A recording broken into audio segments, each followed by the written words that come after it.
Hello Stockian, मैं हूं Mohit Pathak, founder Stockia and thank you for watching this video. और अगर आप इस वीडियो के माध्यम से मेरे चैनल से पहली बार जुड़े हैं तो चैनल को जरूर सब्सक्राइब कर लीजिएगा, बेल आइकन को भी दबा दीजिए ताकि नई वीडियो की नोटिफिकेशन आपको हमेशा मिलती रहे। मार्केट में देखिए काफी ज्यादा सेलिंग प्रेशर चालू है और ये हमने पहले से प्लान किया था कि इस मार्केट बेरिश ही है और यहाँ पे आप हालांकि इतनी ज्यादा सेलिंग प्रेशर का उम्मीद नहीं था। आज के दिन अगर देखा जाए तो निफ्टी के मिड कैप स्टॉक जो है उन्होंने रैली को जो है कि बेसिकली लीड किया। तो मिड कैप इंडेक्स जो है काफी आपका गिरा, देन उसके बाद निफ्टी और लार्ज कैप भी ये सब भी गिरे।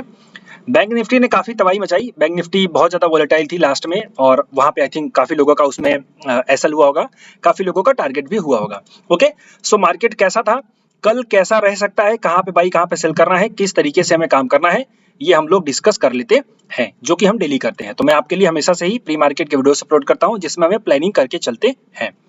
सो सबसे पहले हम ये देख लेते हैं कि हमने जो प्लानिंग करी थी उसमें हमारा क्या हुआ। तो हमारी ऊपर से सेलिंग का प्लान था, मार्केट ऊपर गया ही नहीं, वहां पे अपॉर्चुनिटी नहीं मिली।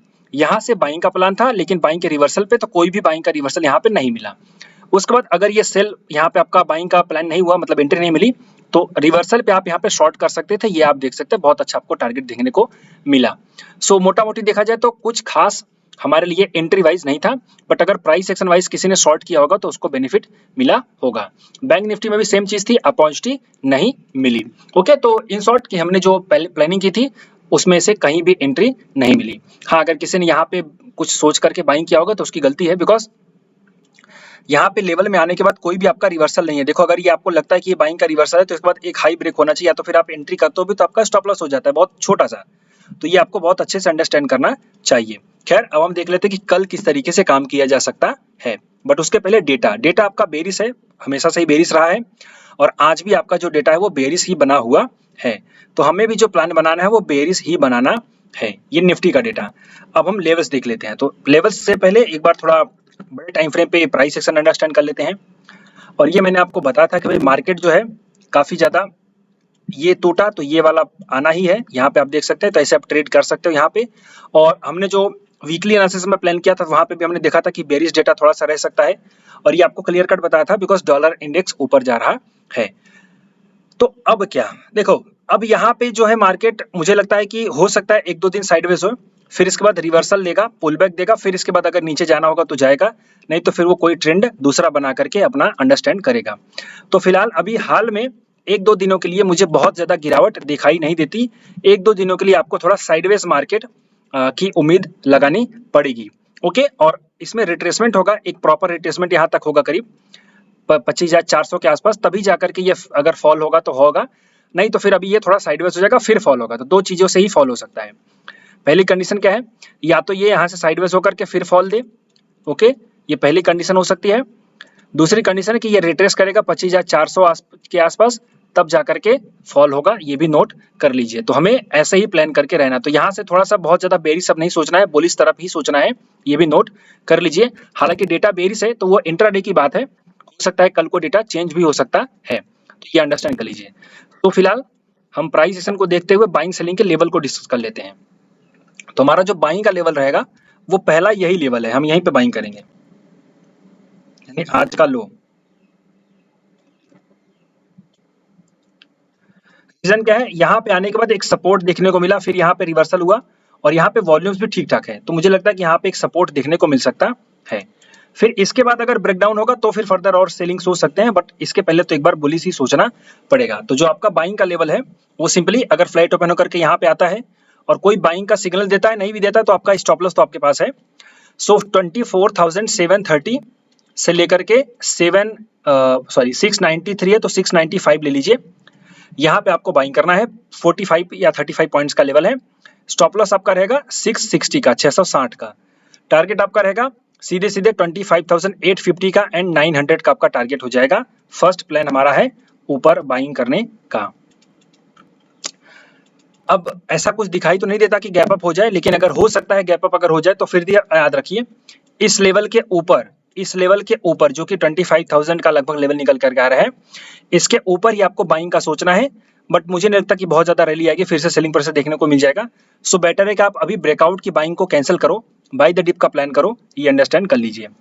तो अभी फिलहाल जो निफ्टी में मुझे प्लान दिखाई दे रहा है वो सिर्फ यही दिखाई दे रहा है, बाय द डिप का। अब दूसरा हमारा प्लान क्या हो सकता है, सेलिंग का। तो देखो सेलिंग करना है वो उसमें भी दिक्कत नहीं है, बट मुझे थोड़ा सा सेलिंग के साइड अभी उतना ज़्यादा कॉन्फिडेंस नहीं आ रहा है, बाइंग की साइड बल्कि कॉन्फिडेंस अब ज़्यादा आ रहा है क्योंकि रिवर्सल होने की उम्मीद है। तो कैसे बाइंग करेंगे ये भी नोट कर लीजिए। मान लीजिए यहाँ लेवल में नहीं आता है और ये निफ्टी इस लेवल को ब्रेक करती है जो कि है आपका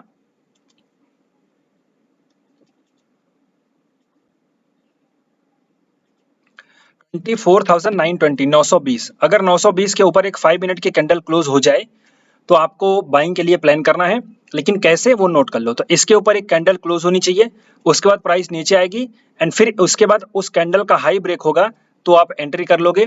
आपका स्टॉप लॉस जो होगा, जिस कैंडल ने यहाँ पे ब्रेकआउट किया है इस लाइन का, उसका लो टारगेट आपका हो जाएगा सीधे से 25,100 और उसके बाद 25,200 का आपका टारगेट हो जाएगा ऊपर की तरफ। तो फिलहाल आप यहाँ पे ट्रेड करने का प्लान कर सकते हैं। तो फिलहाल निफ्टी में दो प्लानिंग है, ब्रेकआउट की बाइंग और बाय द डिप। सेल करने का अभी मैं फिलहाल इग्नोर करूंगा आपको, कभी सेल मत करिए। सेल करने का अगर समझ में आएगा तो आप कर सकते हैं, वो प्लान होगा आपका, इसके नीचे आप सेल कर सकते हैं, बट फिलहाल अभी इग्नोर करिए। ओके, सो ये हो गया। अब हम अगर बैंक निफ्टी की बात करें तो बैंक निफ्टी हमारे पास जो निकल करके आ रही है डेटा बेरिस है, यहाँ पे भी बेरिस है। तो डेफिनेटली हमने देखा था बेरिस था और हमने 3-4 एक्सपायरी का डेटा भी देखा था, वहां पे भी बेरिस निकल करके आ रहा था। बैंक निफ्टी की अगर बात करें तो काफी ज्यादा वॉलेटिलिटी यहाँ पे देखने को मिली है। ये वॉलेटिलिटी हमारा एक तरीके से सेलिंग का लेवल है।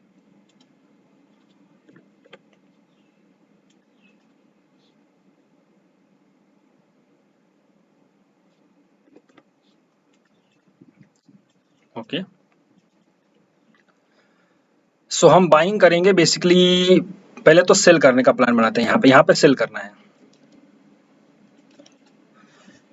बैंक निफ्टी में अगर ऊपर जाएगी तो हमें सेलिंग करनी है, जो कि है 51217। तो 220 पकड़ लो, 220 से लेकर के 480। ये तो बहुत बड़ा लेवल है, नहीं ऐसा नहीं, एक मिनट।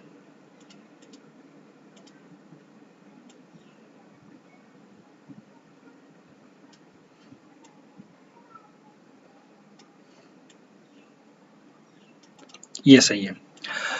सो 51,225 से लेकर के 375 है, 376 है, 375 तक ले लीजिए। ये लगभग आपका 100 पॉइंट का रेंज समथिंग रहेगा। इस लेवल में आपको शॉर्ट करना है, बट क्या करना है, यहाँ पे आने पे कोई 5 मिनट का बेयरिश कैंडल दिखेगा तब आपको शॉर्ट करना है। और आपका जो स्टॉप लॉस रहेगा वो रहेगा 51,510 का, नहीं 510 छोड़ दो, स्टॉप लॉस आपका ये इतना बड़ा नहीं लेना है। आपको स्टॉप लॉस फॉलो करना है कैंडल का हाई बेस पे। तो सिंपली इस लेवल पे आने के बाद आपको कोई 5 मिनट की बेरिश कैंडल दिखाई देगी तो आप ट्रेड करोगे, उसी का हाई आपका स्टॉप लॉस रहेगा। छोटा सा स्टॉप लॉस रहेगा, टारगेट आपका हो जाएगा 50,500 का, ये अंडरस्टैंड कर लीजिए। अब अगर हम देखें बाय द डिप का इसमें, तो बाय द डिप का यहाँ पे मुझे जो प्लान दिखाई देता है फिलहाल तो ऐसा लग रहा है कि ये साइडवेज होकर के कंसोलिडेशन का ब्रेकआउट देगा तो हम बाई करेंगे, जो ऐसा कि हमने कल भी प्लान किया था बट उसमें हुआ नहीं। सो ये कंसोलिडेट करके कम से कम 1-2 घंटे कंसोलिडेट करके फिर रेंज का ब्रेकआउट दे तब आप एंट्री कर सकते हो। तो स्टॉप लॉस स्विंग लो रहेगा, टारगेट आपका 51,200 एंड 300 का हो जाएगा। तो फिलहाल नीचे से कंसोलिडेशन के ब्रेकआउट पे बाई करना है और ऊपर अगर जाती है डायरेक्ट तो सेल करने का प्लान बनाना है। ये हमारा बैंक निफ्टी में प्लान है कल के लिए। ओके, सो ये वीडियो अगर अच्छे लगते हैं आपको तो लाइक जरूर करिएगा, अपने दोस्तों के साथ शेयर करिए। और मैंने आपके लिए एक वीडियो रिकॉर्ड किया है ETF के थ्रू इन्वेस्टमेंट, तो आप ये वीडियो जरूर देखिएगा ताकि आपको नॉलेज मिल सके। फिलहाल इस वीडियो में अभी के लिए इतना ही। Thank you and wishing you all the best.